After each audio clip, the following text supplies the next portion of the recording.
স্বাগত জানাই সকলকে।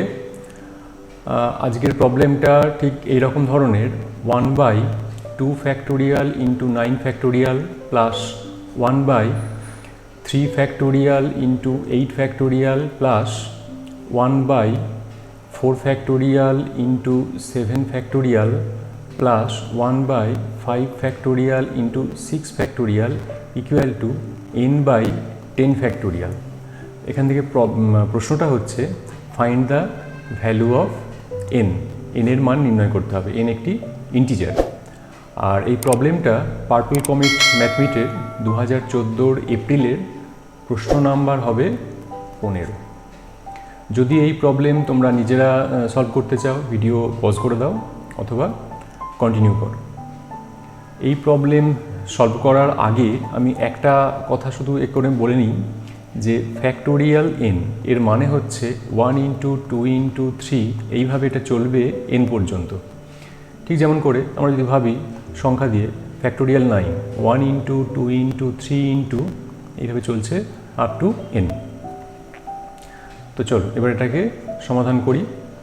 1/2 factorial into 9 factorial 1/3 factorial into 8 factorial into 9 লব এবং হরকে 9 দিয়ে গুণ করে নিলাম প্লাস 4 ফ্যাক্টোরিয়াল ইন্টু 7 ফ্যাক্টোরিয়াল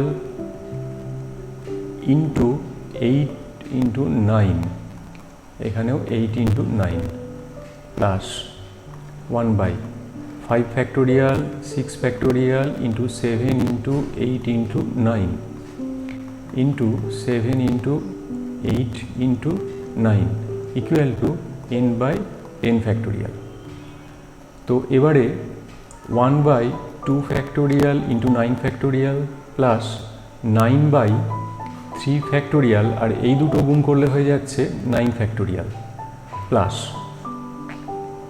8 গুণ 9/4 ফ্যাক্টোরিয়াল, এখান থেকে এই পর্যন্তর জন্য হয়ে যাচ্ছে 9 factorial plus 7 into 8 into 9/5 factorial, আর এটা হয়ে যাবে into 9 factorial equal n/10 factorial. 10 ফ্যাক্টোরিয়ালের জন্য আমরা লিখতে পারি 9 ফ্যাক্টোরিয়াল ইন্টু 10।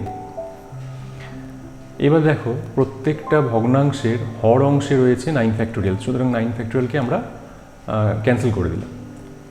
1/2 ফ্যাক্টোরিয়াল, 2 ফ্যাক্টোরিয়াল মানে হচ্ছে 2, 1 ইন্টু 2 অর্থাৎ 2 প্লাস এটার জন্য হবে 9/3 ফ্যাক্টোরিয়াল অর্থাৎ 2 ইন্টু 3 প্লাস 8 ইন্টু 9/4 ফ্যাক্টোরিয়ালের জন্য হচ্ছে 2 into 3 into 4 plus 7 into 8 into 9/5 ফ্যাক্টোরিয়ালের জন্য হবে 2 into 3 into 4 into 5 equal n/10।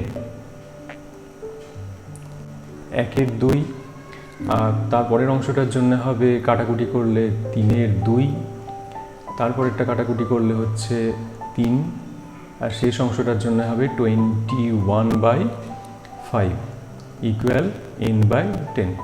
আর কিছু নেই, এখান থেকে আমরা যে n এর ভ্যালু পাবো সেটা হবে এরকম 92। This is our answer. Okay, thank you.